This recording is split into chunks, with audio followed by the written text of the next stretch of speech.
we talked just about how difficult this boss really ended up being. A huge surprise to everyone that right now we're going to be discussing the fact that the hardest boss maybe ever put into the game has finally fallen.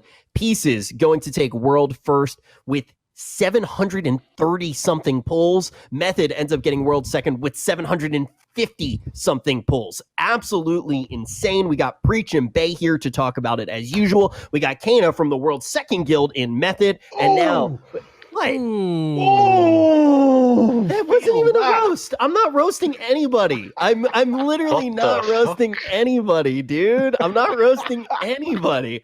If I was roasting somebody, I would have made a Josh World second joke, and I'm not even doing that because I just want to hype up how insane this moment truly is for Pieces. I've been listening over and over again to that actual kill video, to the screams, and just hearing you guys getting that world first. Guys, welcome to the stream twice, and welcome, God, I'm going to mess it up, Lyaira. Thank you. I got your game name right. Dude, your actual real life name, easy to say. Lyaira, not easy to say. You got a lot of vowels in that name, and now you got a world first attempt. Let's actually talk about the differences between the two guilds. First off, though, let's start with just how you guys feel. To actually get the world... Yeah, no, like 4 warlocks.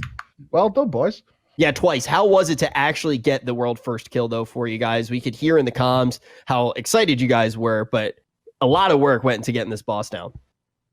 It was a pretty amazing feeling. Like, I think for the whole guild, it was the very first time that we ever got a world first on the last boss. So it was just very exciting. Also, like the minutes afterwards, everyone was just going crazy about it. Like, we thought about it, what we would actually do when we ever get it. But when you get it, then you just don't know what to do afterwards, and you're just gonna be happy for like the couple of next hours. And like, I'm still shaking a little bit, to be fair. Yeah. Like, I was down on my knees after we like killed it and just couldn't realize what just happened.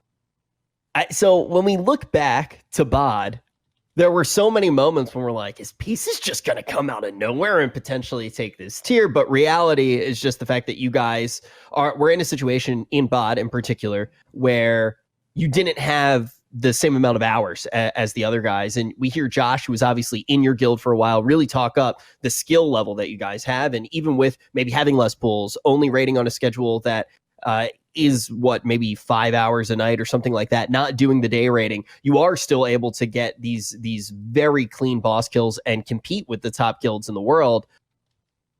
Is there any truth to the fact that you guys suspected this tier to be a little bit shorter, and the idea that you guys were just going to go ham on this tier and try to get a world first?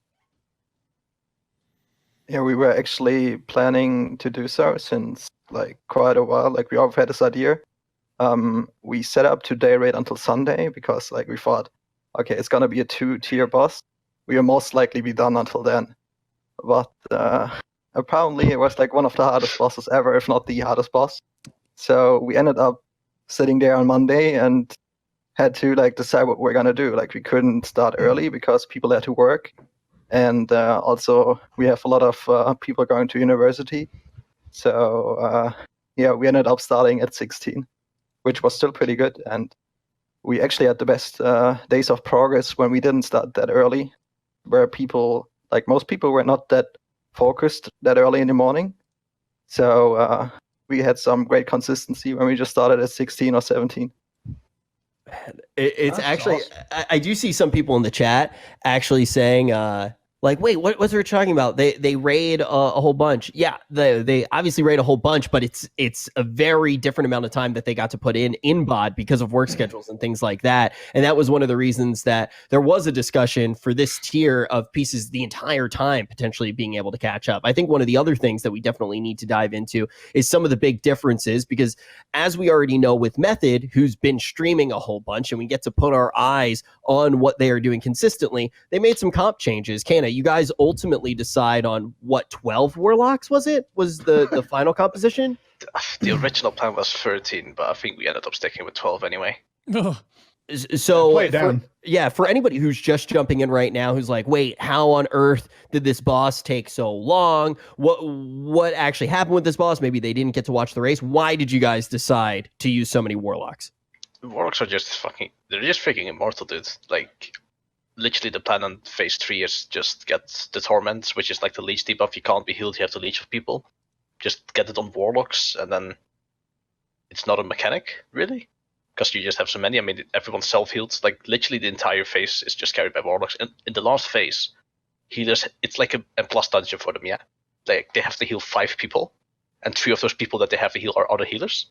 So it's like them, the tanks, a shaman, and then the 3 healers they have to heal, and the warlocks they just self-sustain. Okay. It's actually just a disgusting class for it. And obviously, like, you don't take damage from beams. You can still funnel some single target with like agony on the ads. Like, it's just I think warlocks in general is probably the best class for that. But I think we might have overtaken it a little bit, since I think at the end of the day the optimal comp would still be 12 to 13 warlocks, but maybe just a little bit better geared. Because at the end of the day we started bringing some pretty scuffed characters, like 412 item level, unoptimized gear, not the greatest Ezrite, not the greatest trinkets. Could argue like maybe the balanced druid would fit in better, maybe an extra Ellie Shaman would fit in better. But I do agree with the fact that Warlocks is probably the best class for that fight. So why do we ultimately see then on the side of pieces shamans being very preferred? Because there's like a huge difference in your composition for pieces and methods composition, right? So let's talk about that just a little bit. Lyaira, why do you guys end up using so many shamans? I think this fight is all about consistency. Like, very early on we established that it was not hard to reach the numbers to kill the boss. And shamans really helped us in phase 2 with the interrupts on the ads. We could put 2 shamans on each mind vendor, and they just do a 2-man rotation on each ad, and that alleviated a lot of pressure on the entire raid. And getting into last phase, like, sure, we would have loved to have a lot of warlocks, but we just ended up brute forcing through last phase. It's so insane. And we're guys, for anybody who didn't actually get to see any of the POVs from that world first kill, I know we do have some of those loaded up, and we'll get to watch them in a little bit and answer some of those questions for you guys. But man, shamans, it feels good to see so many shamans being able to take it down in this tier as well. And Cayna, just to talk about that a little bit, you were in a very interesting situation. I feel like this is going to set us up to really talk to pieces about what they did differently in their pools. But for you in particular, I feel like this is the tier where this was your tier in a really weird way, because it was Shadow Priests were very strong, Shamans were very strong, and then also we saw Warlocks ending up being very strong, which you end up playing for quite some time. So what was this tier like for you, and also having to move around a little bit with what you did attempt depending on the boss? It was kind of weird because it was 99% sure. This was like Monday, me talking to like Chris and Scribe. Basically, it's like, yeah, you're basically playing Shadow Priest, like, because I'm like one of the best geared Shadow Priests in the world. I have like 11 sockets on that thing. It's disgusting how geared it is. And then we did our practice run on Tuesday, and on the last pull of the evening, we just wanted to see like burn damage of classes, and we were like, okay, if Freakland can do the Shadow Priest, like we have the Warlocks and stuff playing Destro Affliction, different trade setups, just come on the Shaman. And then after the pull, you know, Bloodlust, last phase, some ads up, just nuke the boss. There you go, Cayna number 1 damage, 1 boss damage, like quite a margin. Like Shaman just blasted. And the Scribe was like, okay, but do you need for this? It's like, well, I don't have that amazing gear. Like, I don't have the Ezrite traits that really will make me make me blast. But I still did good, right? So it was kind of like, okay, maybe everyone can kind of do it, but I don't know. It was a weird tier, and then obviously at the end, Warlock was like, my Warlock is still really good geared as well. It was kind of like, I'm gonna play Shadow Priest, and then it ended up becoming, okay, you're gonna play Shaman now, and then my Warlock got turned in at the end as well, and I was just like, okay, I don't know what I'm doing anymore. Just help. Just send help. The biggest touch on. Go Cayna. The biggest tilter is I use 2 different accounts, so whenever I made weak auras, I probably had at least 1 or 2 pulls here and there where I'm like, wait, where's my weak aura? Or like I changed something in my UI, like a cast bar, and it's not on the other account. And just because I'm swapping so constantly, I'm just like, what's happening? I need to find a solution to that I can just change on one account and it gets done on both. There I'm pretty sure that there's ways. I actually know a pretty easy way to do it. I'll talk to you after. Wow, I actually know something that Cayna doesn't know. That's actually pretty cool. That's the first time that's ever happened. And you know the location of the Umbrella transmog, which is a big game changer. I am getting that. Look at that right now on your screen right now. Can we get like a single shot of Twice's transmog right now? Look at that Umbrella. He had to tell me the name of it because I had never seen it before. The Umbrella GG. I looked it up. It's some archaeology mumbo jumbo that now I'm going to be grinding like right after we finish talking about the world first kill. Not only does he get the world first kill, but he does it looking cool as heck. Let's talk about the differences, though, and I really want to look at you guys were going back and forth, talking between Cayna, Twice, and Lyaira about some of the biggest changes and biggest differences between your two kill attempts. A very similar amount of pulls, but very different methodologies to go there. What do you think the biggest difference was, Twice, between the way that you guys approached this boss and the way that Method approached the boss? I mean, first of all, you take a look at the class composition and you can like see a major difference in there. But we also try to like play around with only having 4 warlocks. Like for example, in last wave, you always had the rule: as soon as we get the second torment and it's not one of the warlocks, or like Renoa on the mage who was playing with the warlocks because you could also skip the beams, we would just send in one of the torments in there to play with the warlocks until we decide to sack them. So yeah, I'm really glad that it actually worked out like that, even though it didn't work with John in the kill video, because it was actually a first time that it happened to him, and like it was a little bit unlucky timing, and we didn't play that properly, but we still managed to kill the boss. I guess that's what counts. And in addition, like John was like doing the raid leading, and he did a really amazing job doing so, and it was slightly easier to not have to play the Torment in the last phase on a Shadow Priest and raid lead at the same time. So that might actually have been a plus for us. Yeah, you get to just make those calls, right? And I do want to also talk about Crucible Storm as a whole, because you guys started off with a crazy amount of momentum. Lyaira, what was it like when you get into Cabal and you guys just start off hot? Like, that was amazing. Like, we knew exactly what to do. Like, we had a very good idea of how to do this boss, and like much better than any before. Like, we just went in there. It was just like heroic. We just pulled it, first pull, 9 minutes long, get to enrage. We were just laughing like, what? This is it? Yeah. Yeah. Then we just kept going. Like, I think it was 70 pulls and we killed it. And it just came down to after a while we lost momentum. Like, all right, this is actually a hard boss, but it just came down to playing that Promises of Power debuff well, like trying to optimize the uptime on it, and then it just flopped eventually. It was a very good boss. It's the most enjoyable I've played in a long time. I want to talk about the difference in mentalities between the guilds, because talking to Method after BOD about Crucible of Storms, and Cayna specifically, I think we had a chat about what was going to happen with Crucible, and the mentality of them, and I think Limit was probably in the same position, was that this was going to be just a joke raid. Like, that was the mentality. I think Cayna even said to me, he's like, we're going to wake up and it's going to be dead. Like, we're not going to care about this raid whatsoever. And did that mentality, I'm going to throw this to you first, Cayna, it's like, did that mentality stick with you up until you walked in and you were like, what is this? Like, this is a beast. And until as soon as we saw NA guild swiping on Cabal, we were like, interesting. It's not a one shot. What's happening? And then obviously we didn't even manage to kill it day one. I think that at the end that really screwed us over, since we had a frick ton of attendance issues. Yeah. We ended, which was quite. Personally, to me, that was the biggest deal. Like, obviously, no one can do anything about it. Like, if you make plans, then you're gonna follow your plans, obviously. But it's just annoying, because obviously, like, I'm sitting there waking up, like, okay, I'm ready to go, and if you can't go, that's quite disappointing when you devote so much of your time to it. It was just an underestimate. Like, but it's hard to plan around anyway. Like, you can't say, because it's only 2 bosses, and it could have been like Trial of Fella, right? Which lasted like what, 2 days, 3 days? Yeah, I was looking more like Halion, right? That just got smashed the minute it came out. Exactly. That's kind of what we were expecting. And even Blizzard, like, I think it's quite poorly communicated, even that they said it's gonna be around Jaina difficulty. So like, oh yeah, Jaina difficulty this gear 2 days. Makes sense, right? learn the mechanics, learn a tactic, kill the boss. And then they give you this thing, and you're like, well, Yeah, guess I'm going exactly. back- And you guess I'm- had the guess I'm going MDI back as to well, work. right?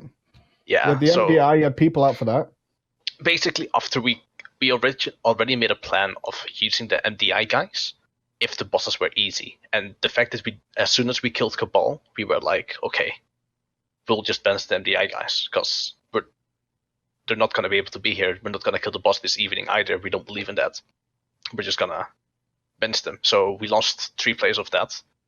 And then after the weekend, when they came back on the Monday, Joshua had to go to work and Lyaira had to go to work overall. So we were missing those 2 people. So then we had like Kush, which was Cushington, who was playing Demon Hunter. He went to the Warlock. Sort of just raid, we were having Maris Tank a little bit, who was normally a DPS player, but that guy's freaking insane at the game. I don't know how he does it. And then obviously we had Jimmy going to Demon Hunter. And then we would swap people out again when they came back from work. And then Sirius had a lot of work as well, which obviously missing like a big healer. Gamko had his bachelor thing, so he had to go back to school. And then obviously on Wednesday we started missing Sko as well, because he had like a vacation planned, which he planned for like months out with his family. And then today even we were missing Sarah and Kush, who had things planned. So we just started missing so many people, and it's like if things accounted for, you knew it was going to happen, and you don't blame anyone, and but it's obviously annoying. Yeah, I mean, that's the idea we were getting from when we spoke to THD on the show as well from Limit, is that one, we didn't expect it to be a pretty big deal of a raid. So you didn't maybe, I don't know if you didn't put the preparation in as much as possible, or if you could have done more beforehand. Now you kind of look back. Whereas Pieces, if I throw it over to you, you guys seem to, I don't know whether you took that into account or whether you just thought this is a smaller raid where we can throw this time out, and actually went full bore into it before it even started. And took the crown by doing that. Is that the way you guys approached it? Yeah, like we thought we had an advantage because we don't have the hours to raid if it's a long tier. But if we can take a few days off work and uni and such and put in the day raiding hours, and then maybe we could pull it off. And we thought this was going to be like a 1 or 2 day tier, because if Blizzard communicated it's going to be Jaina difficulty, but we had access to way more characters that we had geared up to. We could class stack whatever was OP. And it just turned out to be significantly more complex. Okay, well, not question. numbers-wise. Look at the sheer amount of pools it ends up taking, right? It takes 731 pools. It's been, what, a 10-day race, which is kind of what races tend to be, right? Like, this is the area that they end to be. Is there any potential that you guys come out in the next tier, depending on tuning, and maybe are able to dedicate some of these days like you did this time around and potentially take another world first? Because I'm looking at you guys right now. I look at this tier. I look at the amount of time that it takes, and you have to play out of your dome to be able to take this boss down in 731 attempts. Like, you have to be able to play to a crazy degree. And it looked like you had a similar amount of time. So do you think that there is potential next tier that you guys can take another world first? Honestly, we haven't decided it yet. That's just the answer what we can go for. Like, yeah, right now it's just a few hours after we've killed the last boss. True. And we don't know that much about the upcoming raid, so we simply can't tell you yet. Like, I'm sorry. Right? No. Feeling a pretty good high right now, thinking I'd like that again. I can hear the adrenaline in Twice's voice. Yeah. It's like the Super Bowl interview and being like, "Hey, you gonna win the Super Bowl next year?" Like, you guys really are kind of fresh off the court right now. Honestly, like, this was actually the second greatest feeling I had in this game. The best feeling was when we got World 6th on Argus and on Taurus, because we came from a really weak tier, and at that point, just so much pressure fell off your shoulders when you actually managed to kill a boss in like one of the top rankings, and we had some really big issues recruiting during those times because it was really hard to find people that want to raid that much, and Johnny Gill actually didn't do that great until Jaden in Tomb of Sargeras. So getting there and managing to kill Argus in that short amount of time, it was just fucking amazing. And this is just like, it's close, but that one was just, it was so much pressure that just fell off your shoulders in like 1 second. And It was. It's a pretty it was incredible less journey easier. I'm looking at here for pieces, because from tier 18, it was a world 1309 on Archimonde, and then straight away to Gul'dan, you jump to world 14th. Isn't that when Which is- Josh left the guild? Is there a strange coincidence there? And then, as you say, killed Jaden world 23rd, which is nothing to moan about, although you guys probably expected more from it. And then you just steadily rose, like world 6, world 5th in Aldia, world 4th. It was like the one little increment each time, knocking someone off the pedestal until you finally hit that number 1 spot this time, which is, I mean, in just 2 expansions, you guys have risen and absolutely dominated. Wait, that actually is the tier that Josh left, though, isn't it? Yeah. Just left after Gul'dan. That's true. Yeah. Like all of a sudden, are you world first? I love it. Oh man! All jokes aside, this is a very serious question that I knew all of us wanted to ask. With Method, they're streaming all of the time, and we kind of know who the hottest dude in the guild is. For you guys, you're not streaming as much. You don't always have the cams on you. Who's the hottest dude in the guild? I would go for Ulf, 100%. Yes. Oh yeah, there you go. Like we have like Ulf the Cedar one of the days, so we actually thought he went to the gym to skip raiding. He's probably the one who goes the most to the gym, so he. Like He has to basically every be single day. Not even Like, Gingy would do that.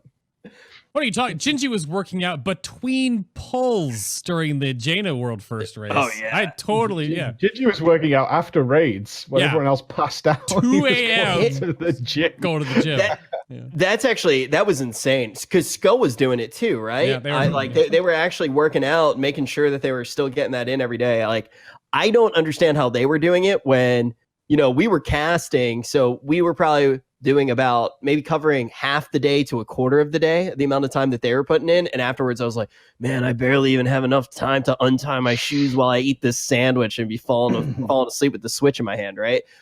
Playing Diablo. Because it's not on my phone yet, so I had to play it on the Switch. One day, dude. One day. One day, I know that it's coming. At least I hope. So as of right now, you guys don't know what the plan is for next tier.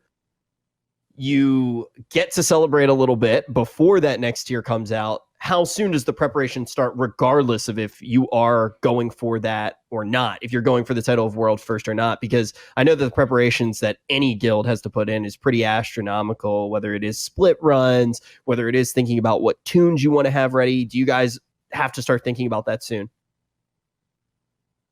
Well, we had the first discussion already today about what classes to start gearing and such. So, or like preparing, like you got a shift in player in your roster as well. Like some people get tired of the game, and new people want to try out, and you have to figure out what do they have to play.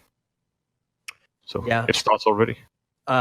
I think one of the interesting things, this was actually Max who said this, the GM of Limit. For anyone who's watching the stream who doesn't know Max, he basically said that they were already thinking about, because they weren't trying to necessarily, like, they were trying to get progression done as quickly as possible, but they knew with the constraints that they had that world first was looking relatively grim for them. They had quite a few days where they had to take a break from their progression as well. And he was already talking about Crucible of Storms and how important it would potentially be for them to get ready for the next tier.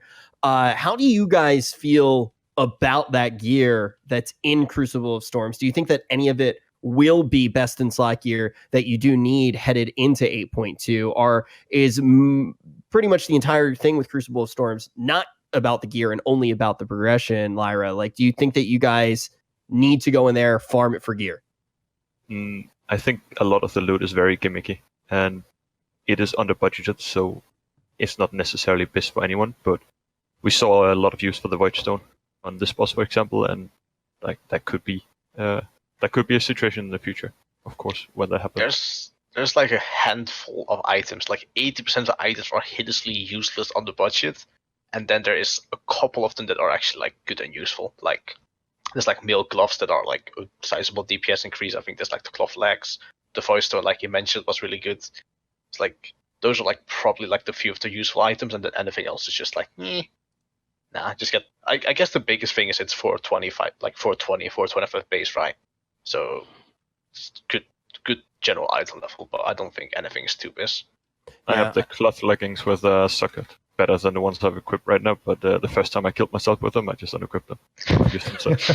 We actually used them. Like we had the tactic for a while with the Void Stones, or with the healer, like with the thing where you had to drop it, and they would use the cloth legs to fine tune it. Yeah, a lot of people in chat are like already trying to theorize about a lot of the new gear. But the thing is even if a lot of that new gear, even if you can straight up say like, okay, I look at this new gear, I try it out on PTR, and before tuning happens, you assume that it's best, right? Like, let's say that you're in that scenario. When you look at guilds like Pieces, like Method, they can't be getting that gear yet, right? Like, that doesn't come out until 8.2. So they have to do everything possible to be the top power level that they can be right now. And I know in the past, a lot of the things that we looked at were based around whether it was artifact power last year or if it's Azerite power this time around. When we look at the neck and the changes that are coming to the neck, Cayna, are there any requirements for your guild, or is it kind of just like, yeah, look, you guys already got your neck to the level that it needs to be. When the new tier rolls out, everything should just be solid? From what I know is that there's like power spikes like every 5 or something. So it'd probably just be, I mean, we'll have to see it like and what fine tuning numbers they'll do, but it'd probably just be hit like one of those points, right? Like just hit 55 or something and you're good for the next year, which with the amount of prep you can do AP wise should be really easy, I think. It'll be a bit of farming, but I mean, especially if they stick to the idea that you can't farm the next one, which is what they're saying. The way they're going to make it. Like, I don't think the actual patch is going to be the big farming point. I think the bigger farming point will be Residium and just getting all your alts ready. I think Residium is probably like one of the bigger factors, which I'm looking forward to. Our dual core 10 split rates with Mythics. Ooh, it burns deep inside. It burns deep inside. I already saw Scribe today saying, I really hope I don't have to do that again. I really hope they don't do that. Before we get back and hear some of the stuff from Pieces that we haven't heard yet as to like what the morale levels were like from them throughout the entire tier, I do want to kind of jump in on that with you, Cayna, because I watched the Descent on Twitter where you're like, man, this is probably the best boss to ever exist. Like, please help me stop. I hate this boss. What happened? It's a good boss. It's a really, really good boss. But it's just one thing goes wrong and you're just done for. Like, it's the main reason the wipe count is that high. Like, I think at the end of the day now you've actually killed it, you look back, it's like, oh, it wasn't even that difficult, to be honest, although it was quite difficult. It's just one person screws up and it's a wipe, you know?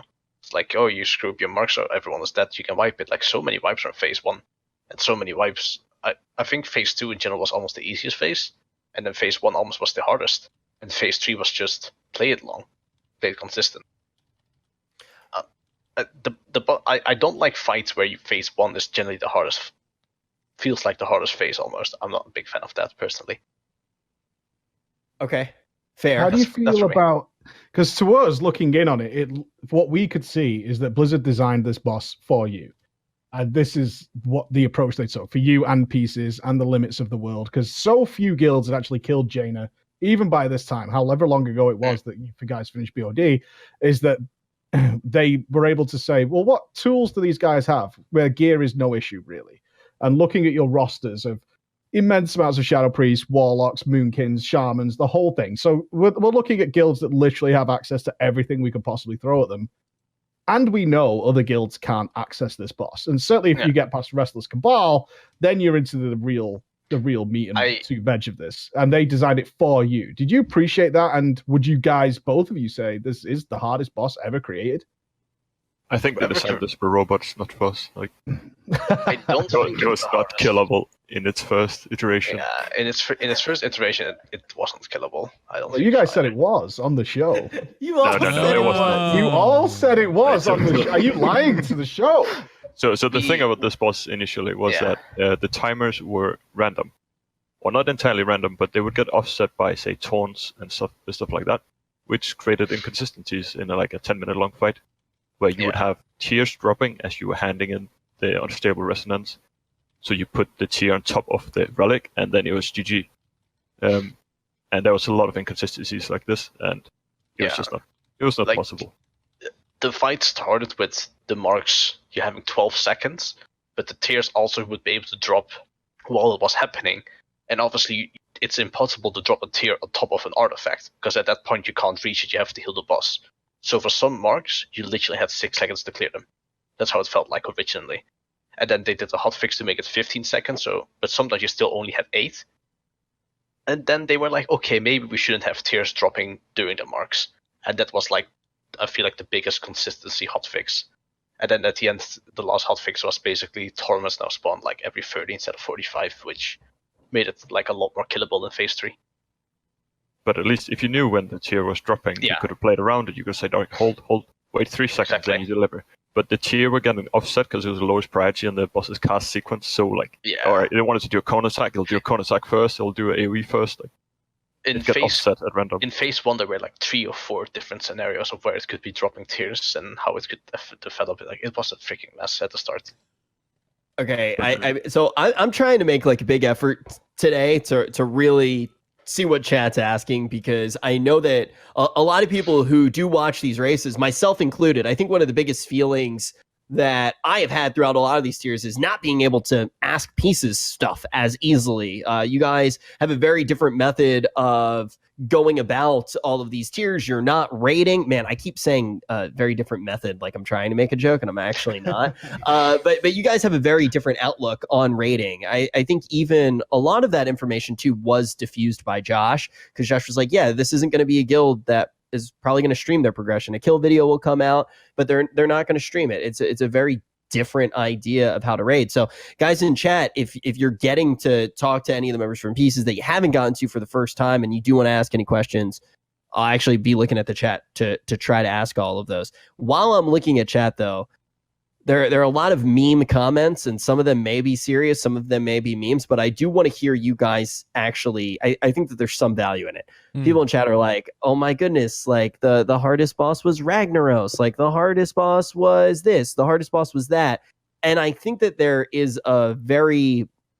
there's something important to talk to with that. And that is what makes the hardest boss. Because sometimes there is difficulties with tuning, and it's straight up just tuning. Sometimes it's actually mechanics. Sometimes it's different things causing overlaps, and sometimes it's just you need gear over time. This time we know that the gear wasn't going to be the problem. Why do we consider this, in your guys' mind, to be one of the hardest bosses of all time?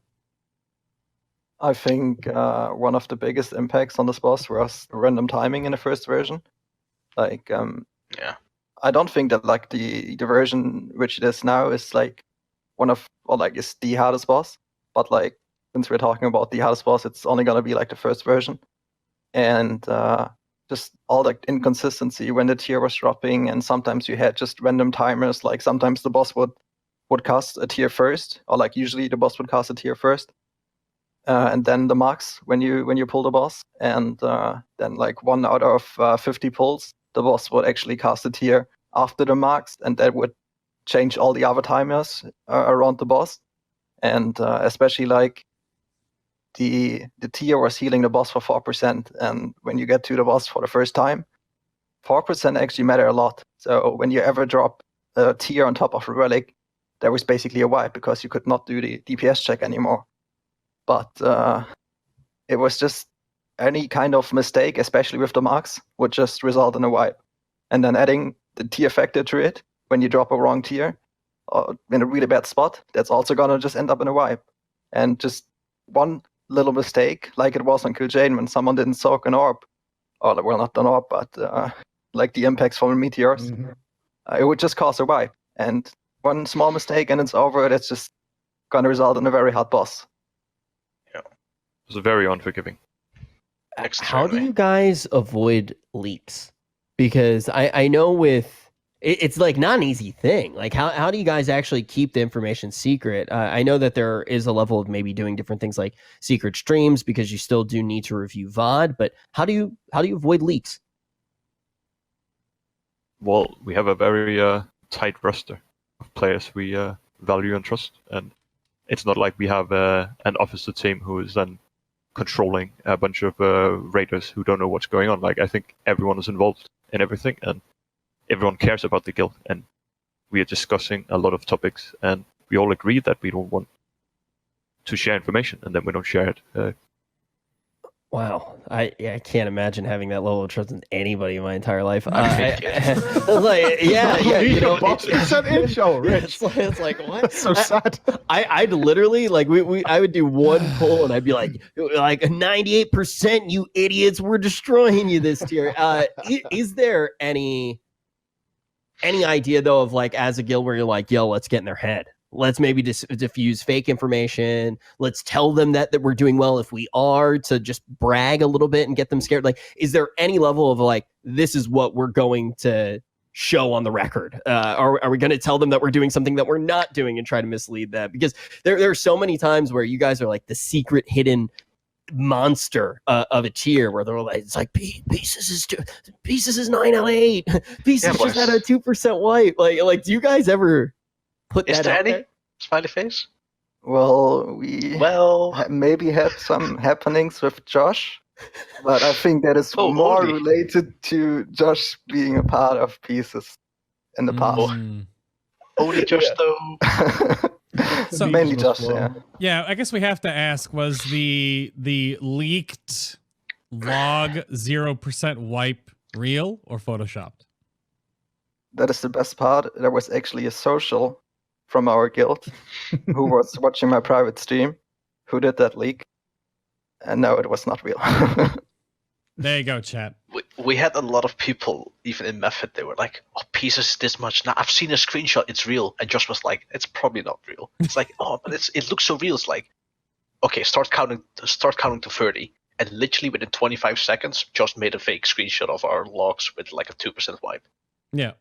It's so easy. It's so easy to do. It's so easy to spot. But it's always just funny when someone comes into our TS. It's like, "Guys, Pieces at 2%. They sent me a screenshot of a leak." I'm like, "Nah, you don't." Yeah, I think that same person too sent me like 80 different logs, but there was some accuracy to some of these logs. I actually think I got some real ones. How many sub 10% wipes did you guys have? Ooh. I haven't counted them yet, but we actually had one happening where we thought that someone actually leaked because like one of our officers wrote a fake screenshot to Josh, and one day later we had the exact same wipe with like a difference of 1.0, Wow. 0.1, and I was scared for like 30 minutes until John told me, "Hey, scroll up a little bit in the officer channel. You can actually read it. That we did that yesterday," and then it was all good again. But for that 30 minutes, I was actually worried that someone leaked it. Yeah, I actually think I got a real. This looks so real. This was so I got this like 2 days ago, and I actually think it's the killing comp. 1, 2, 3, 4, 5. You guys had 5 elemental shamans ultimately. Yes. Yeah, I was getting some good shit. People were leaking some good shit to me, man. But I didn't show any of it. I didn't show Good quality and accurate information. That's No, the I was best. getting some good leaks, man. I was getting some good shit. Is it ever stressful though when you think that some of the information may get out, or are you guys just so confident that in not only your guild but in your ability to be able to take down the boss that even if something got leaked, you just be like, okay, let's keep going? I don't think we sat on any info that was truly crucial. Like the info that we had was basically the same that Method had, and many other guilds probably. Like this boss came down to execution, and it's not something that can be leaked how we're playing the fight. What is your concern with information like that getting out? Are you worried that it might inspire the boys to push a little bit harder if it's accurate or anything like that? And you're trying to keep it internal. What's your thought process within the guild? Is it like a joint idea? Is like, let's just keep it to ourselves, focus on our own game, also while looking, obviously, no doubt, seeing what Method's doing. I think it's been said a lot of times for people to close down other streams. Like stop focusing on what others are doing. We do our thing. We do it the best we can, and then we get the results that we deserve. And I think that was our approach, to just mind our own business as much as we could. Yeah, it's more not a case of like we need to keep this information ourselves. More a case of just close everything else off. Just focus on yourself, ignore everything else. That's more the approach you guys look at. Yeah, but of course during breaks and such, it was fun to mess around with just a little bit and sharing the wrong information. Mm. I mean, Cayna said last time that they were during Jaina, like we were getting the same thing from Limit, right? We were getting all sorts of doctored information and propaganda from that side, and all the guys were like, "It doesn't bother us. Like we're streaming, everyone can see what we're doing. We're not bothered at all." But I don't know. I'm sensing this time now you're telling me people are going detective searching on this pieces log that maybe that's a little bit of a lie, and the method guys do pay a little bit of attention to this stuff flying in. I don't know if Cayna's got a thought on that. Not really. I mean, everyone always pays attention because, like, yeah, I have this contact. Like, he's a good source, and we're just sitting here like, yeah, it's not, bro. It's not. It's not. It's not it. I like this one from chat. It says, "Hey, method, rip in pieces." Yeah, I've heard that one already. I didn't see that one yet. That's pretty funny. That's pretty funny. It's really close, to be fair. It took me 2 minutes to get that one on the BattleNet. 2 minutes. How do you guys feel though? Because we watched, or I skimmed through every method POV that had a camera on them, and you could, I mean, if you ever wanted to see it, as clear as day that you guys really do only care about the world first. The disappointment on everybody's face when you got the second. I mean, I saw Deep Shades immediately Hearthstone out, get out his phone and look like he was skimming through Tinder.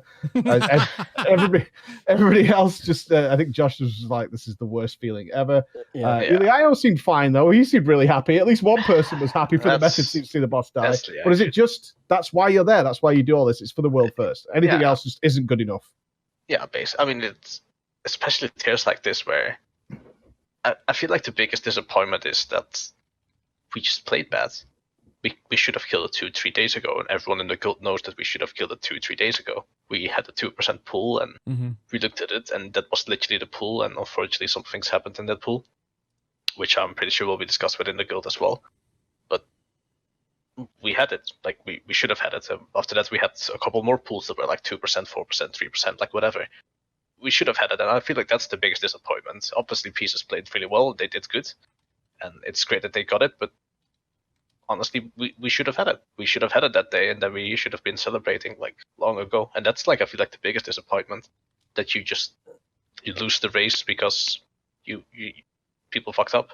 Regardless of how good Pieces I don't played. necessarily. That means you should have had it, right? Like because Pieces probably had a couple 2%, 4% wipes as well, Probably. right? Like that's part of the process, you know. And do you feel like this is one of those things for Method where it's like, for the next tier, you're going to go even harder than you've previously gone? I mean, we've had our good discussion. It's obviously not downplaying Pieces though. Like they deserve to win it for sure, right? Mm-hmm. Like I said, but it's just annoying that you know that you could have had it, you could have done it, and at the end you just didn't. And I mean, we're gonna have a lot of guild discussions and talks within the guild and looking into things of if people should have maybe attended more, or what they were doing, or how they were playing, or what they prepared and whatnot. And evaluate from that, and obviously we're going to push again for a Shara, and probably harder than we are doing here. Like at the end of the day, it's just a big disappointment to everyone in the guild, because how was the mentality within the raid, Cayna? Because I mean, we brought it up on the show, so I feel like it's appropriate that we should ask about it. 2%, you didn't seem that bad. Just let me finish this little bit, but the 4% one that I think was a resonance explosion. And you were all in really good shape. Like you were definitely able to kill. That was one where you guys like immediately took a break, and you could definitely see that was like full tilt poker. That was like it.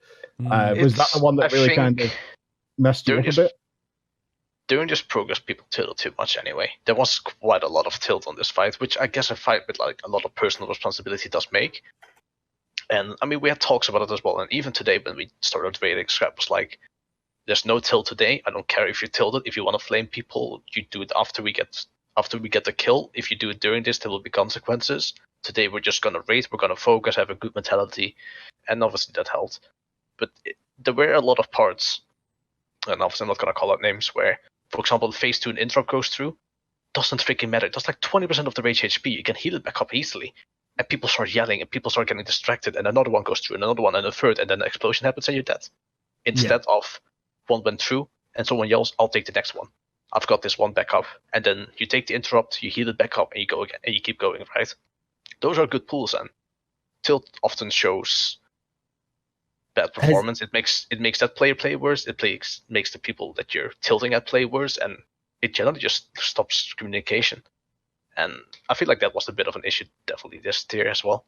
Has that been an issue in the past? Not really. Okay, so that's interesting. I mean, it always happens. I mean, at the end of the day, we're humans, and when you're battling against the thing for hours and hours and hours, it always sometimes happens. But you know, your boys, you make back up, you make out a little bit, you brush each other's teeth or whatever, and you're good to go again. You know. But a Brush fight with a each lot of other's teeth. that was just a meme about me and Fabo.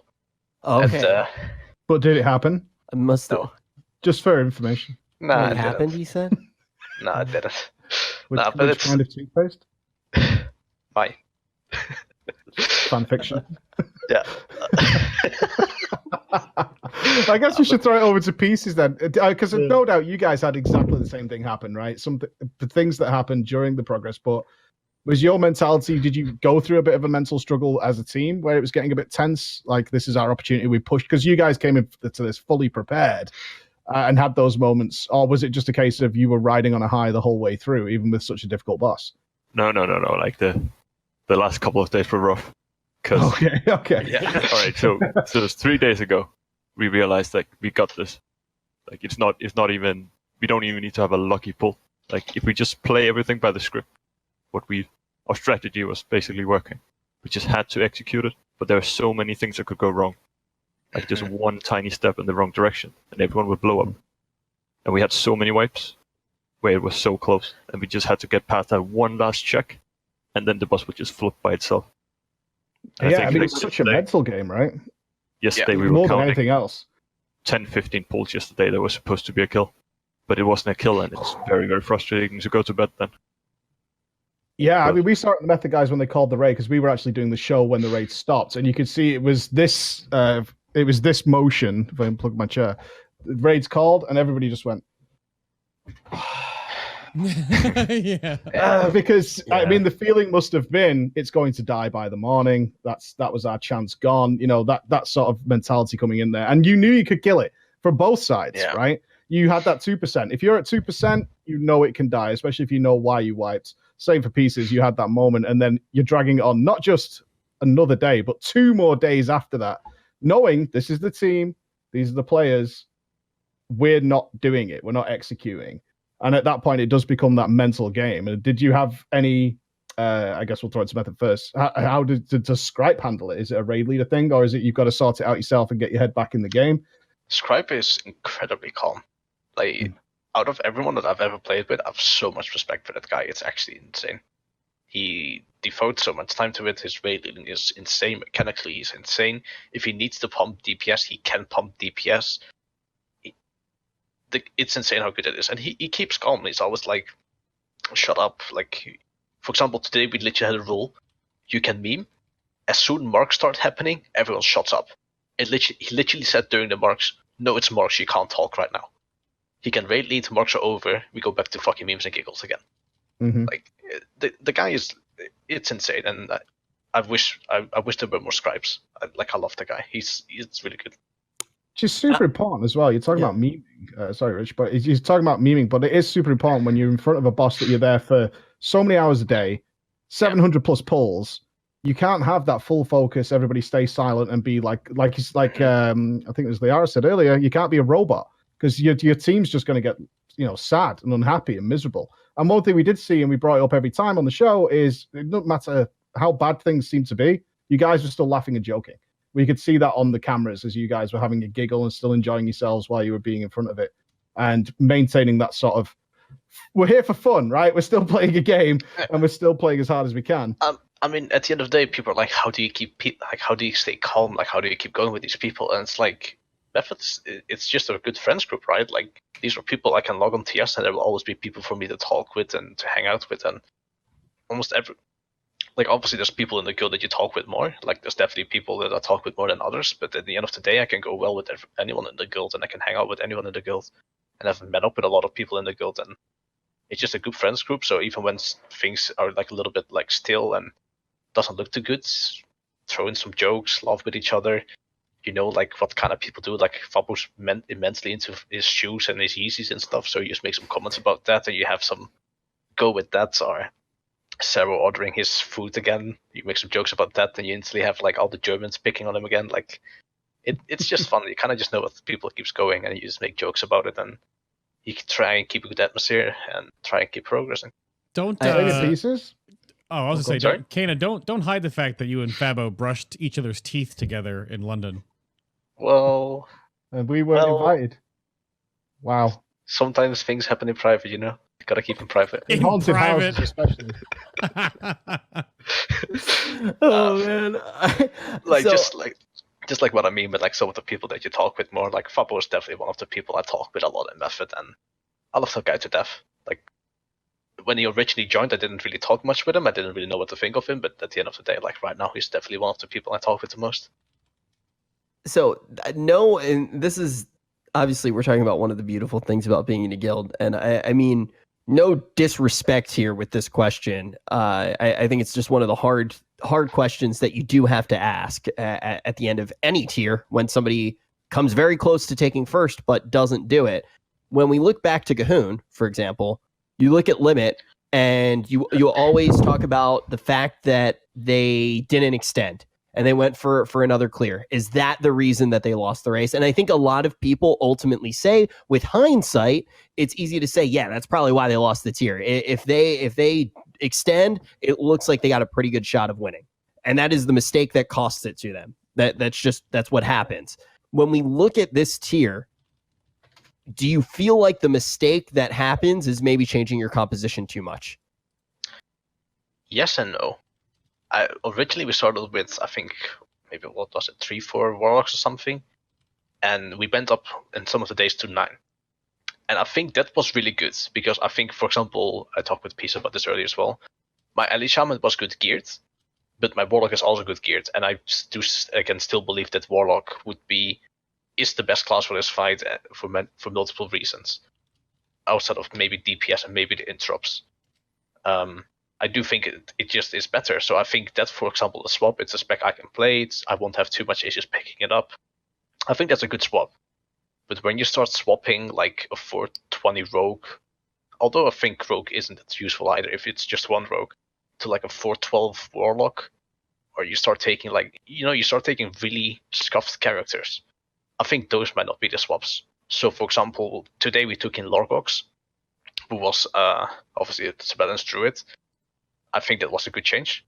We took, instead of Lyaira on the warlock, we took him on his ally shaman, which was a bit more comfy, would pump a little bit more damage. I think that was a good change. If we had more players available, because we just didn't have players available anymore, right? We would at the end of the day we had Gamko, who was a main healer, on the warlock. It was like, oh, obviously at the end of the day we started missing a lot of people as well. But I do think maybe we went a little bit overboard with the swapping. Personally. I think that there was something interesting that came up in chat too. You're talking about swapping in different comps and things. The healer composition comes up a little bit here and there, as I know that Method was very, very, very heavy on the Discipline Priest into Cabal and then into uu'nat. And there was a swap there when you went from Potter from healing Resto Shaman to DPSing, and you brought in the Resto Druid. But as we see with what Pieces did, you guys splashed the Holy Paladin. Now, was there a big difference in what you thought of going in with your healing composition? I don't know if twice or Lyaira once this one, if you know more about what you guys thought about with your healing core, or you just went with those three from the get-go and just stuck with it. I think I can answer that. Yeah, it would be better, definitely. Yeah. Well, first of all, our Holy Paladin is such an amazing player. And he plays that Holy Paladin really well. And I really think that on any fight, one Holy Paladin really makes a lot of sense. Like, the passive from having the aura, either Sac or Devo, is just so strong. The only downside of having a Holy Paladin on that fight was if he got a Torment, because we were running so few melee. It forced him to run out of melee, and then a Holy Paladin doesn't do well. So if our Holy Paladin got the Torment, it was basically a wipe. And that was the only downside of having one. That was the literal reason we didn't take one. Oh. Yeah. That was basically the sole reason. We didn't want to rely on RNG because we knew that we could probably do it with this comp as well, and we were like, screw RNG. That's the main reason we went Warlocks as well, right? But yeah, back to you guys. Yeah, but we changed healers around a bit. We always ran one Disc Priest. Like, what favors Disc Priest is that they can always burst more than most of the healers, and the damage they bring when you think it's a DPS struggle, like it's always gonna matter. And then the absorbs going through the torments, so you could still heal people that were otherwise healing immune, was really strong. We had a period where we were running 3 discs and 1 Holy Paladin. I was swapping to Discipline Priest, but after a while I swapped back to Shadow. And then we ended up swapping to Restitute and the kill, because we realized that towards the end of the fight, it was becoming so few targets that needed healing that it was becoming very comparable to Mythic Plus, where Restitute is excelling. I want to ask another question, and once again, I'm gonna start with like no flame to any other guild here, but Does it help when you open with that though? So it's a way to be like, it's a way to like roast somebody politely. It's like, yo, like no flame. Does this guild suck? And it's like, wow, like there's flame, but he said it politely, so we can't all get mad and triggered. So no flame. Did you guys feel like in pieces, because you're taking this tier very seriously and you're racing, did you feel like you were racing with anyone besides Method? Like, was there any other competition that you were keeping an eye on? Because you do have the options to kind of pop into streams. Did you feel like anybody else was real competition for you guys? I think The Chinese, yeah, absolutely. I think the Chinese were a wild card. Ooh. Sorry for interrupting twice. I definitely agree. Like there were some Asian guilds, which you don't really have on the list because you don't see that much from them, and I'm pretty sure that they are kind of close as well. Mhm. And I also think that Aversion is playing a really good tier, so they had some low percentage vibes, so they were definitely in there, and they also could have taken a world first with just like some little bit more luck in the last phase. Like there was a lot of RNG involved with who gets the torments, and if it's on a healer, it usually doesn't end well if it's like one of the first 3. I think this is actually going to become a nerf, just like how on Fallen Avatar, at the end the marks couldn't go on healers anymore. I think they're just going to make a change that torments can't target healers. Ooh. I think that's going to become a nerf at some point. I do want to jump in here really quickly because some people are talking about wildcard gaming. They actually are still. It's a fact. They are still stuck on opulence. They're going to catch up. Just give them a little bit of time. But they were probably not considered a huge threat in this race. But best of luck to them as they continue to progress past opulence. No flame, dude. No It's flame. the old memes at the best. Oh man. So we should take a look at the kill, don't you think? I mean, we've talked about it a hell of a lot. Should we look at this and maybe have world first pieces take us through their kill, I guess? So I've got we're gonna go through with Lyaira's POV to begin with, and then when we get to the 45% switchover, we'll swap over to the Balanced Druid POV. Because Lyaira, you die. Yes, I get a torment, and I No play flame, no flame. See, I played very bad. Yeah, no, it's fine. Hey, in my guild, it's actually a respect point that we don't get kills unless I'm dead. So I understand. But there is always like that one thing, you know, and some people were asking me to ask this really quick, and I'm going to ask this to twice. I've asked Method a few times, and their answer was actually no. So in a lot of different guilds, there's always that one member that you're kind of nervous if they get targeted by abilities. For this example, we're going to call him Chad, and everybody's like, oh no, Chad got targeted. This is going to be a wipe. Oh no, not Chad. And everybody's like, oh, we don't want Chad to get targeted by these abilities. If Chad does, it's probably going to be a wipe. Are there any Chads in pieces? Well, I think like I think like I don't think we have anyone that could be compared to that. It was just mainly if we have like, getting it on a healer as one of the very first ones, that usually would result in a wipe because it's just very hard to handle it, especially if it's on the Holy Paladin. But it's mainly down to like to the healer or to the class they are playing. No Chad. The skill level is very equal in the roster, so no, there was no Chad. okay. You won't get us to flame our members. I'm sorry. All right, let's take a look at the world first kill from pieces. You guys want to take us through it? All right, yep. I'm hitting play in 3, 2, 1. There we go.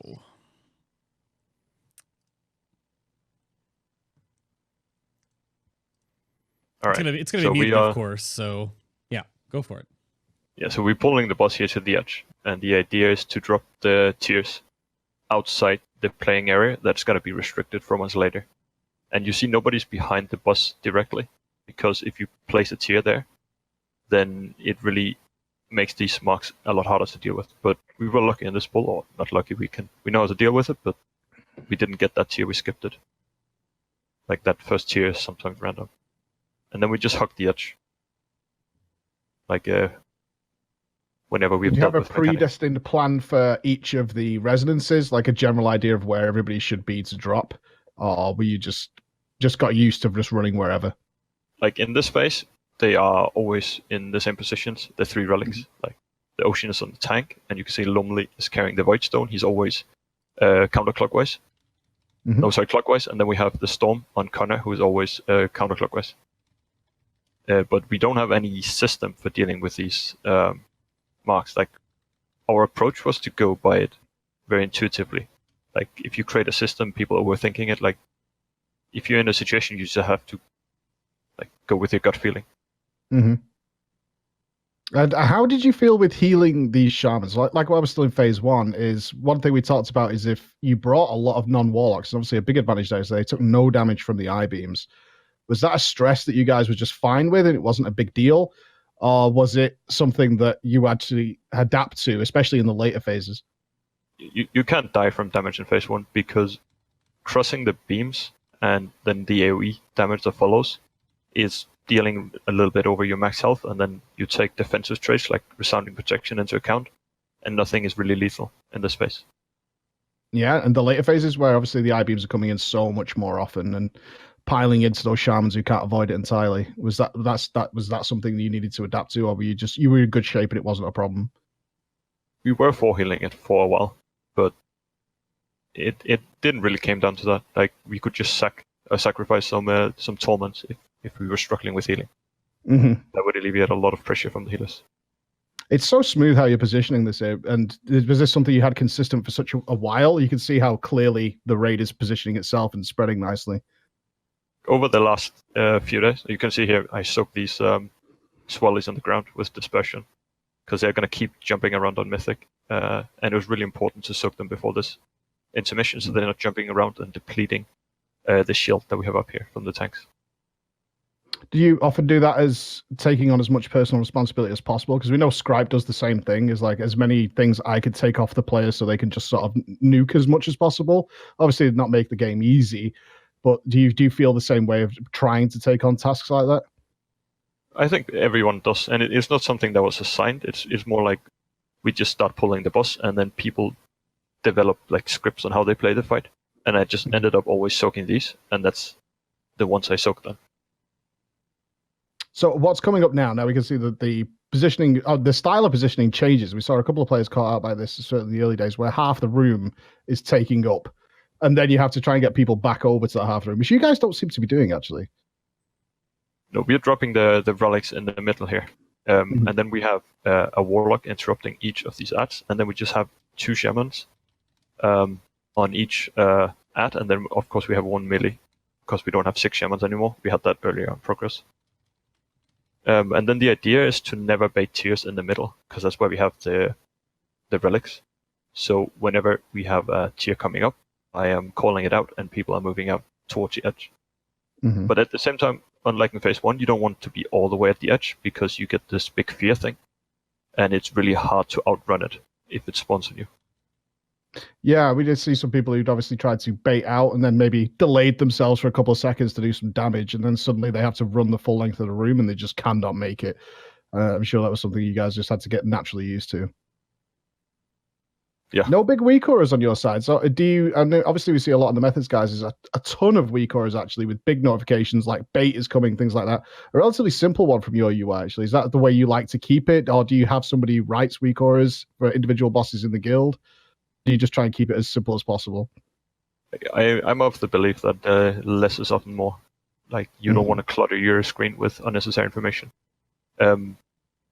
I keep the information on my screen that I need to do my things, and then other people had other weak auras that made them able to call things that I could not call.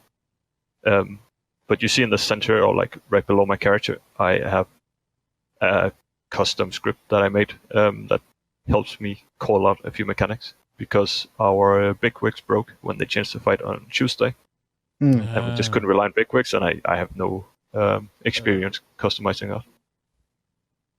Okay, so you guys have some players though who are customizing their weak auras for themselves then. Yes. Okay, so it's not, there's not like a one central location where it's like, okay, we're all going to use the same weak auras. It's a little bit more specialized. I gotta say, this is probably the sexiest UI I've ever seen in my entire life. I'm actually drooling. I agree. This is a good UI. I mean, glad my UI comparing is not the on raid screen. leader point of views here, is you look at Skype's, which obviously Bay's compared to the cockpit, like so much data is flying into his screen on a constant basis. And vice versa, you got a completely different approach here almost, which is minimal, only take what you need is kind of the vibe I'm getting from you. Like, there's no point in us passing information to every raider that's not relevant to you. It's not needed. You know, it doesn't help you get the boss killed. Take what you need and only what you need. And is that a general ethos you try and run with? That is my personal belief, but it's Okay. not the one that we share as a guild necessarily. Mm-hmm. We should add that we actually do have weak hours for everyone in the guild that usually are being used by the majority. Okay. So we have like someone who's doing the weak hours. John is part of that, but also Champs is, and some other ones are as well. So we have like a group file for everyone. Of course.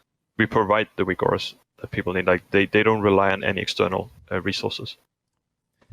Before we get to phase 3, then. As Bay's about to get it ready, I want to just ask this to both of you guys, because as it turned out, now we've seen the fight done in its full form, is phase 3, from our viewing perspective, looked like not only the most difficult, but just it's 50% of the fight is just this final phase. Like, in terms of the time length it takes, is that you deal with all this stuff in phase 1 and 2, and then seemingly the hardest phase, which you guys might disagree with, is also by far the longest, and it's such a brutal withering of the whole raid team, like wearing you down as you keep going. Like, if I throw it to Cayna first, what was it like the first time you got in there and realized the daunting task that was phase 3? You've got through phase 1, complicated, but we learned it. Phase 2, complicated again, but we learned it, interrupts and things like that. Then you hit phase 2 and you're like, this fight is just beginning almost. And we compared it to the fact that it had the same HP as like Mythic Grong. So you've done all phase 1 and 2, and then, because this boss has a ludicrous amount of health, is you hit phase 3 and you're like, this is a new beast entirely. So how was that getting into that for you, Cayna, before we jump back to pieces? When we saw the boss HP, so before we kind of calculated right on Tuesday, and we were like, okay, we're going to do a phase 3 burn tactic. This is kind of what we think the type of DPS we need. These classes are good for it. And then we see like limits. Obviously, we saw from the streams like the boss HP, and we were like, wait, that's a lot of HP actually. Shit. And I think at that point we might have almost forfeited the entire idea of a nuke tactic. I think they did this intentionally after what you guys did to Jaina. They were like, "Oh really? Oh really? Well, watch this then." I do still think that this boss is tuning wise HP. That both bosses HP wise have been really good, and I would like to see more of these things. Like, I think that they nailed the tuning at least on this tier, and shout out to them. I wish it was, the only complaint I have is it hopefully could have been communicated better that it was going to be quite a bit more difficult than Jaina. So we maybe Mecha Talk. I think Cabal was supposed to be like Mecha Talk, he said, right? Cabal Mecha Talk level and then uu'nat Jaina level, I think is what they said. How about you guys? Yeah, you go. Well, like, one thing I would like to mention here is that in the first version of this boss, we actually, like, the only way we could see this boss dying was by doing such a burn tactic as on Jaina. Oh. Where we just take some ads with us and try to play the face with as many elemental shamans as possible and just nuke the boss somehow. But that was our first That's approach. not going to work. The boss was just, there were way too many torments coming out, and there was just no real other approach than just trying to burn the boss in the first version. Like, but take away the mythic mechanic, the unstable resonant, and this boss would have died on the first day. I am pretty sure. It's not like the HP of the boss and the damage numbers were overwhelming. It's just the combination of the heavy movement in these like very, very tight moments. It's just what made the boss hard to beat. And I think it's designed to be nerfed, right? Like as I said, it seems like they made this boss in a vacuum for you guys who have access to everything, and then it's designed so that as more guilds reach it, they're going to lower it down. But I think we could all agree if this boss was made 10% easier, we wouldn't be talking about this right now, right? We would have talked about this probably 5-6 days ago and just gone, well, disappointment. Should we look at phase 3 and then really talk? I would love to get the pieces point of view on this, because we kind of had Method's look on it as to what the little things the guys are doing here to try and be efficient. You talked about sacking people. You had only a certain amount of torments allowed, and then those guys could get out of there. Let's see exactly how you guys tackled this. Yep, we'll start up phase 3 in 3, 2, 1.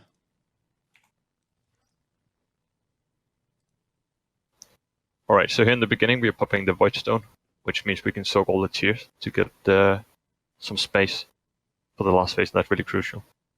And we're spawning a tier here now as well, which will be the last one that we are able to soak. And then from now, we are going to be stacking on the edge, just like in phase 1. Like, this is very similar to phase 1, in fact. That we put the first tiers in the bad position, like where it's not good to stand later. What was your methodology on why do you have the range groups split the way you do? Well, you're standing on the edge to bait the tier. And then after that, you have 9 seconds, then you get the marks, that we call them the unstable resonance. And we just spread. There's no system in how we spread. Everyone just wiggles on the efficient globals where they can move, and then they get back in position now. We want to drop the next tier here, which we got in the Warlock camp. And now we have one group moving to the right over here, crossing one laser, and then waiting for the debuff to drop, and then cross another.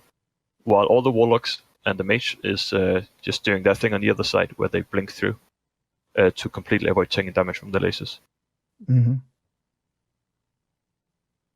How was the tank damage here? We saw, at least on the method stream, that the tanks were getting absolutely destroyed in this phase. Did having the Holy Paladin just sort of not make that much of an issue for you guys, or was it still just as bad? Well, it's a reason we swapped to Druid very late into progress, like 600 wipes in, to get that extra tank healing. But it's a very interesting tank mechanic where you have the adds that deal more damage the more health they have.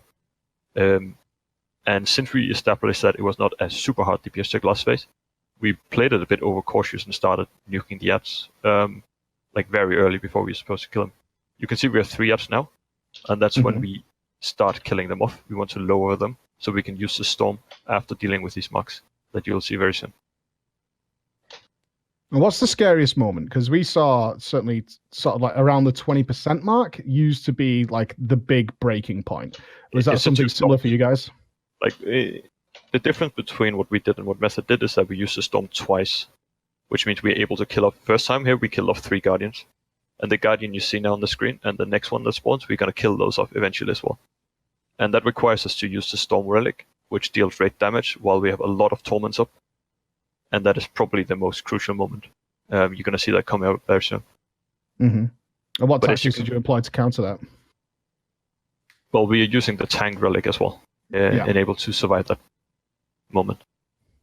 But as you can see, we've used a lot of our space already by putting relics at the edge of the room, and it's becoming increasingly hard to play the ice up and off, or the There's lasers. still such a long way to go because his HP. I mean, we always had this conversation. It's like even at 10%, he's still got such a long way to go before he dies. The point we're at now we killed them with the storm, and then we're running into the tank bubble to not die. If we survive this now, it's a kill. Yeah. This is a moment, right? When we're here now the mode is good. We know this is like, if nobody fucks up these marks and just take a chill, this is a kill. Because we kill off the adds, which means we have a long way to go before the tanks die. And we've sacrificed, you can see we have 3 people lying on the floor right now. We're getting 1 guy rest now. These are the torments that are dead, which means that the remaining players are not taking a lot of damage, and we can keep going for a long time. There's just nothing scary left now, so we're safe. Just don't screw up something we've been dealing with since phase 1, please. Something that we've obviously done 700 pulls 6 or 7 times a fight, or 11 and they don't have to there. Like the Guardians now, you can see they're left at a high health, because it's not necessary to, as we kill so many of them, to keep them low to minimize tank damage. You can see the tanks are kind of stable. and we have a lot of. You can see the bop from the Holy Paladin going out of the tank now, so he's not taking damage for a long time. And we're just able to single target Cirque the boss, which our elemental shamans are very good at in these situations where they can keep flame shot on 2 targets and the boss as well, for just lava burst spamming. And as the boss goes down, I have to ask you as the raid leader, is you obviously aware, as you just told us there, it's like, if we get through this, we're probably good. In your mind, when did you know this was the kill? The second I died. The second you died. I knew the second I was on the floor, right, this is going to be the kill. Yeah. And did you try and keep it calm? I mean, we've heard the comms with the screaming, which is well deserved. But internally, you're trying to keep the guys calm and just, you still need to actually do it. You can hear at 1%, you're going to hear me say shut up 2 times in a row. Because I want people to be very quiet.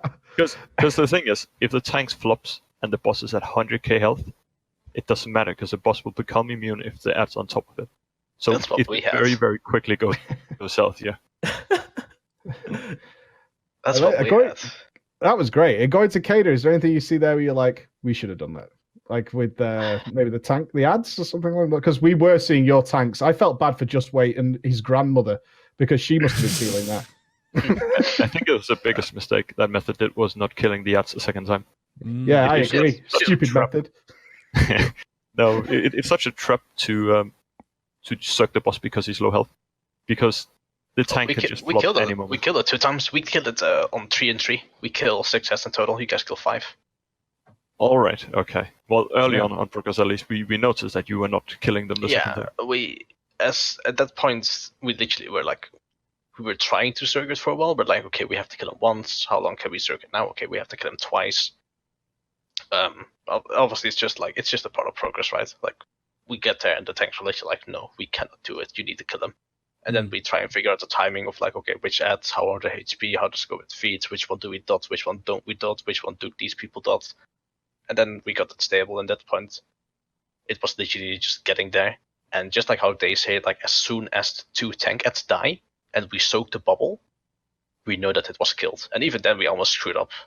Because then the tanks died, and then thank for the fucking Lords that we have Lorgok going barefoot. Oh, Lorgok MVP in that kill. It had to be said. We need to, even if potentially we do take a peek at the Method POV, I think first things first, a lot of people in the chat are starting to ask for it. Do we have any way right now, Bay, to put those nerd screams through the audio channels right now?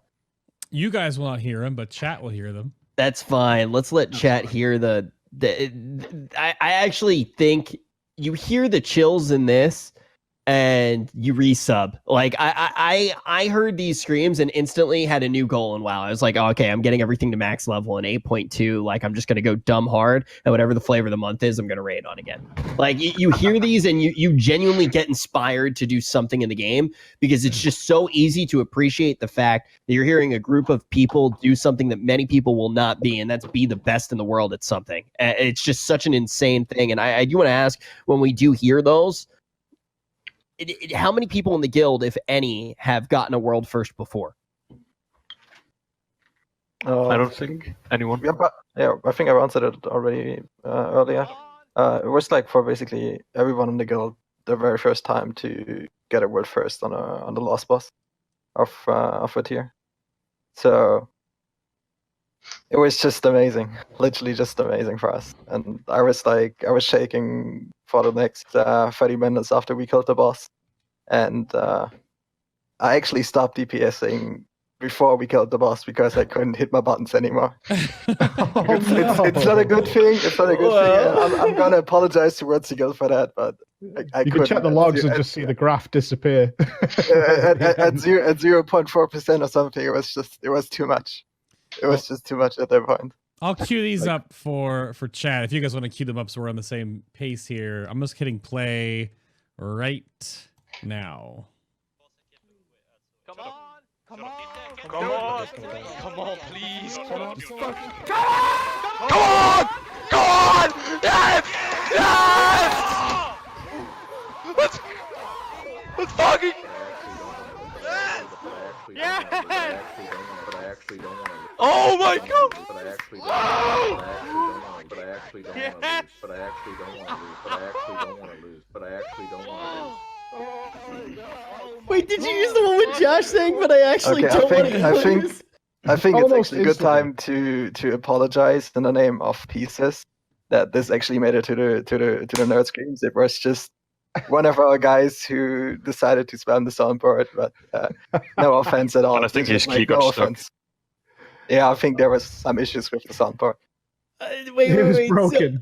So wait, is that in every single? Because I actually tweeted out the nerd screams because I was like, "This is the most epic thing ever," and everybody was just like writing. I actually don't want to lose, and I was like, "Wait, is it in every version of the nerd screams?" Yeah, we heard it too on the kill. Oh my goodness! It's great. It's the whole thing. It was on the right? It's so real good. TeamSpeak. Yeah. Yeah, it's part of it because there's all that joy and it's the fun as well between Mhm. everybody. Nothing to be worried about there. I really want to point out that it has to do with just being a part of Pieces in the past, and no issue compared towards Method or whatsoever. That Yeah, is, well, very I important for also- me to point that out. Yeah, I'll never forget though. Like in all seriousness, that like he was half joking around, but also you could tell it was out of a level of camaraderie. Like after Jaina went down for them, when he was just like, "Here are all the spreadsheets," and it was like this level of like, okay, let's see what Pieces can do. So I think that it's pretty clear that there is like a level of friendship between Josh and the entire guild, even when we do make the jokes. And I'm probably guilty of making the most jokes out of everybody, but that's what they are, right? It's exciting to see guilds go head to head in the races. And when you are a commentator, it's really easy to sit back and make those jokes, right? Because we're the only thing that we are the world first at is like we're the world first at talking about people being world Getting first. the world first. Yeah, it's a lot easier. It's a lot easier. Man, I just every time after I hear this, I'm kind of speechless because I don't think I've ever done anything that cool. I don't think many people have. And you guys still got to be on cloud 9, just actually achieving it. I don't understand though how you guys couldn't want to do it again after hearing that. Like I feel like the guild may be trying to do it after just hearing that when we get to 8.2.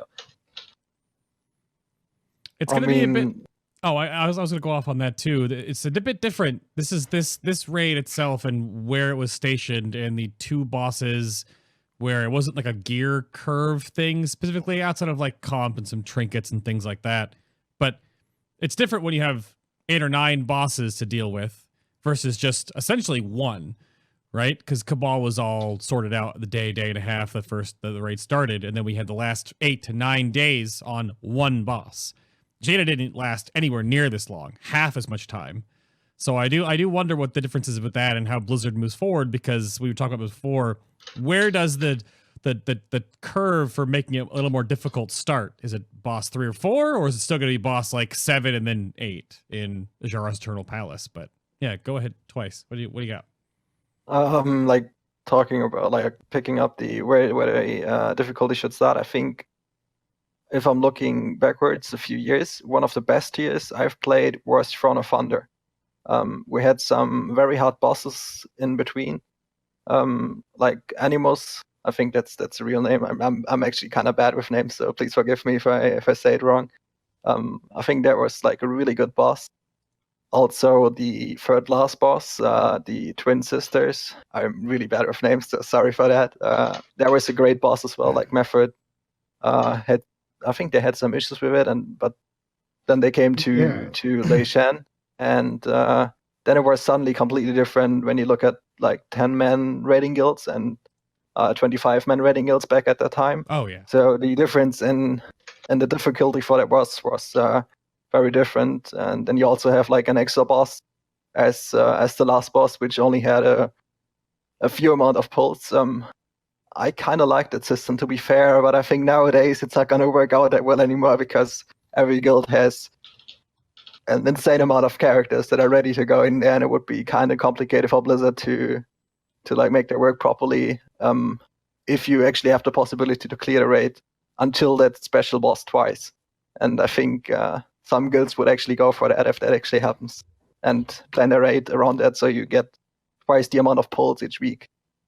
But looking forward for the next tier, like the main reason we wanted to push in this tier was the 2 boss factor, because we thought we can clear this tier kind of quickly, and we can plan our real life around it.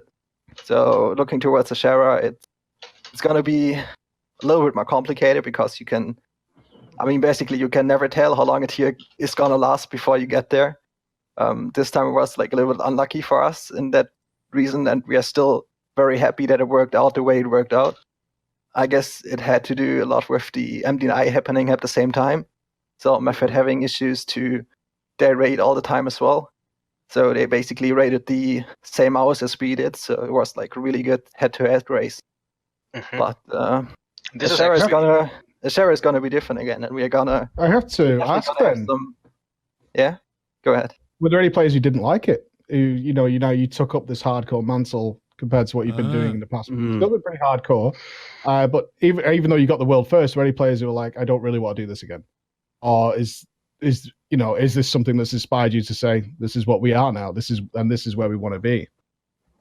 Well, it's once more just a few hours after we actually did it, and we're definitely gonna have some guild meeting about it, what we're gonna do in the future. So I can just not say what we will do in the next year. Yeah. It was very good for this one, and you still can feel that we kind of have this feeling to want to experience this again, but time will show, and also how much time we actually can spend online.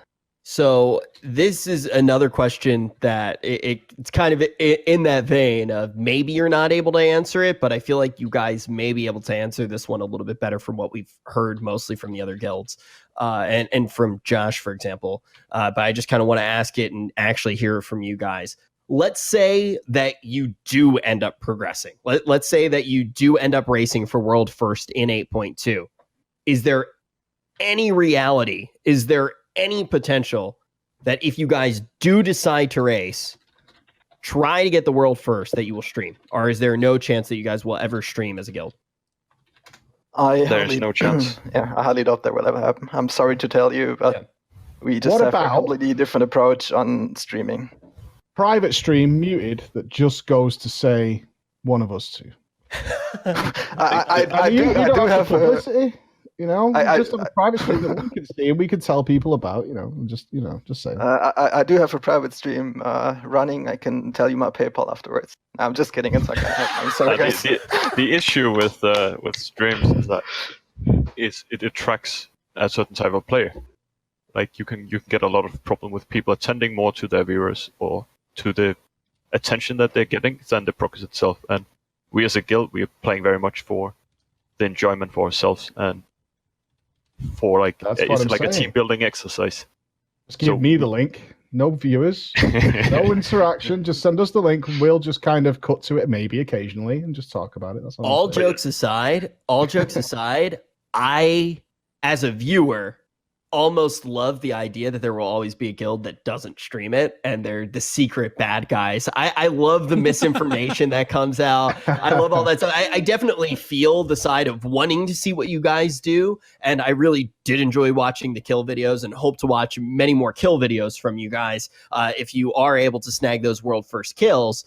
But I totally understand, and I feel like all of us can understand the idea of a guild not wanting to do something, even if it's not streaming, because that's not something that we've all run into. But think about if there's a person in your guild who doesn't agree with the loot policy, for example. What tends to happen? There's usually a huge amount of drama, and Preach ends up writing up or doing a video on you. Your guild ends up falling apart because somebody doesn't end up falling into those spots. Like, guilds need to cater to the people that are actually in the guild, and I feel like it's a very wise thing to realize what the core of your guild is and what the goal is and what everybody is going for, because if you don't have that, you don't really have a guild. That was actually the approach that we had on the guild after Tomb of Sagaris.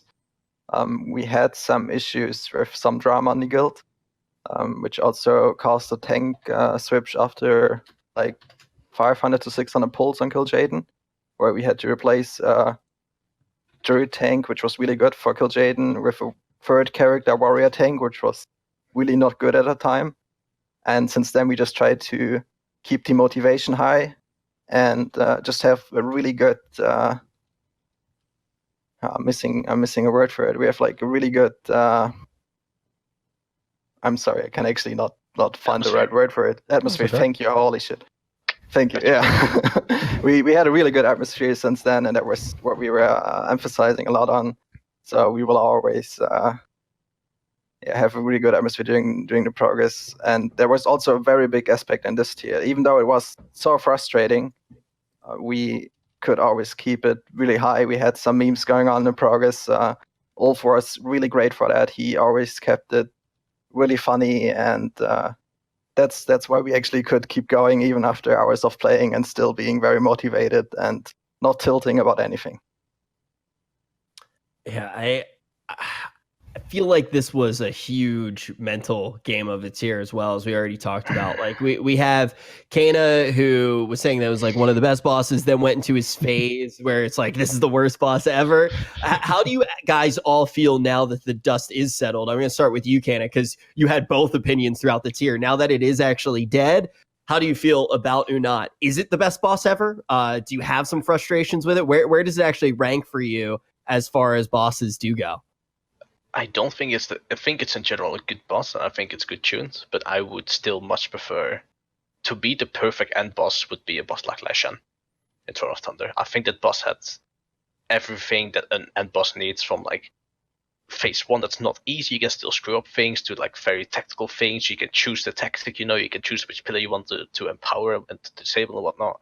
And then the last phase is just, it's already difficult, and over time it becomes more and more difficult, and you see the entire health, everyone's health bar of the 25 people just like slowly tick down, and it's like extremely well tuned as well. Like that's the perfect end boss in my opinion.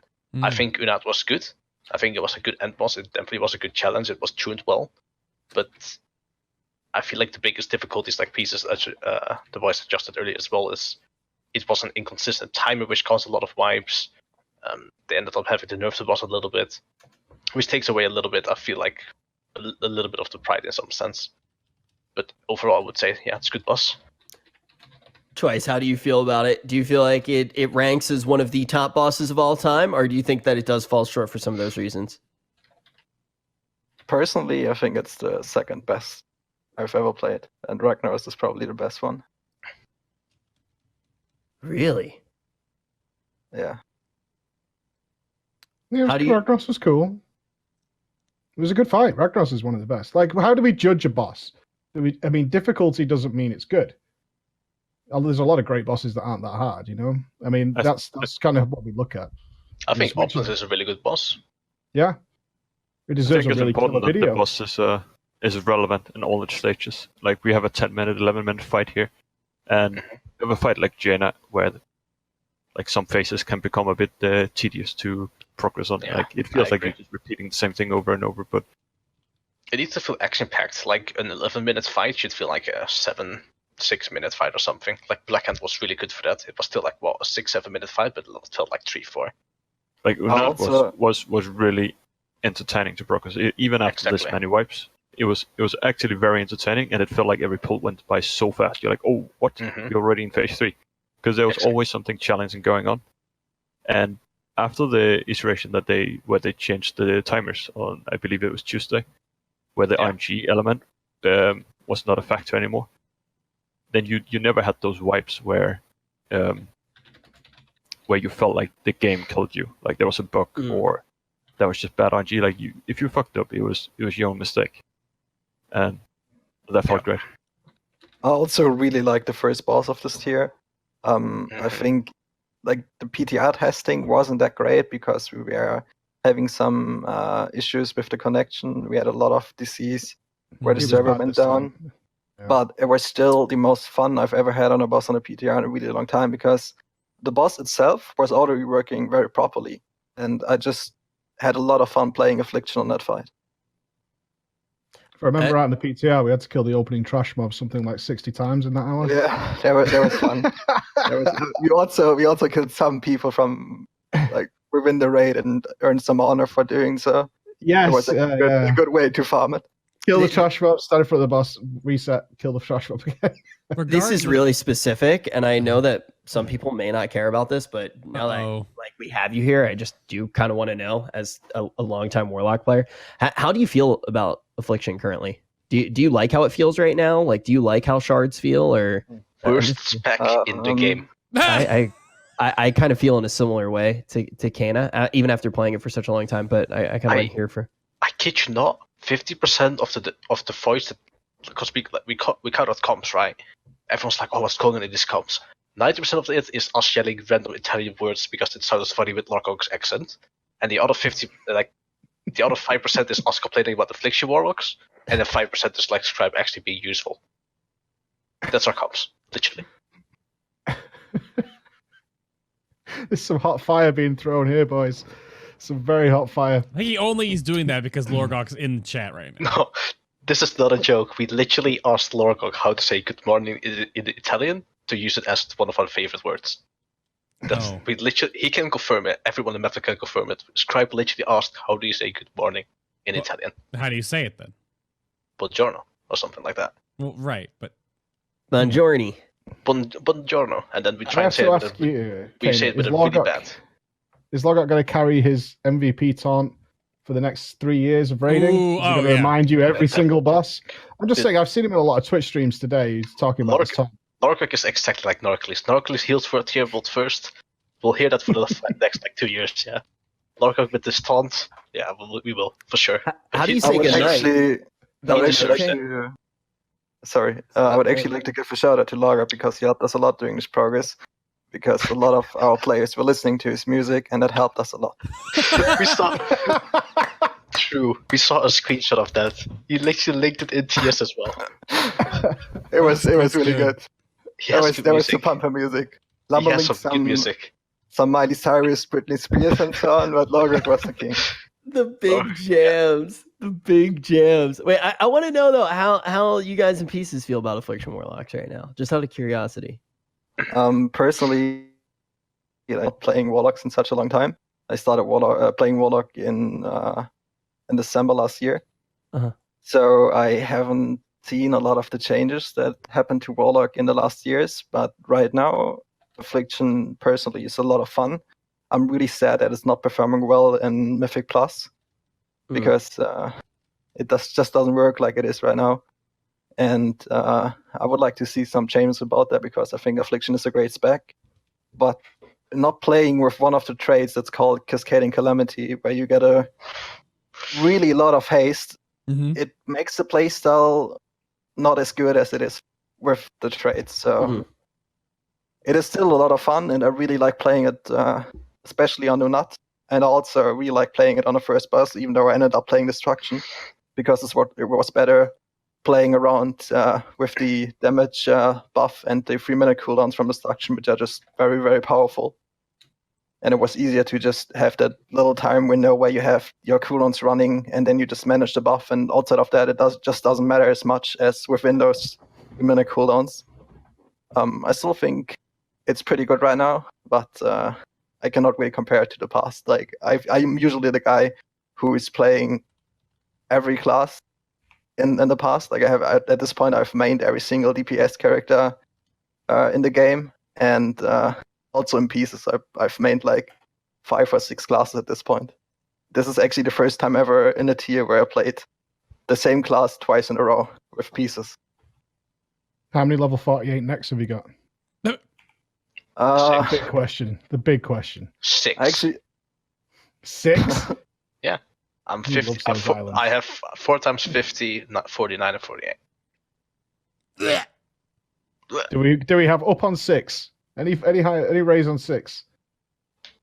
I got a 1. Then. 1. Just 1. I'm committed to that 1. Wait, what level is your neck supposed to be right now? 48. 30, Rich. Don't feel bad. I'm just double checking where I'm at. I'm Uh-huh. just gonna go on my demon hunter and see where my demon hunter's at. Sure. Mm-hmm. No, I'm just gonna double check and see where I'm at. So you guys said, okay, let me see. We do know Cayna's taking a break from. Are you taking a little break? No reason to log in anymore. But Pieces, though, is this not going to change your mind? Pieces saying they're going to start preparing. They're preparing today for the Eternal Palace. And maybe it's time. Do you feel like, generally, memes aside, do you feel like this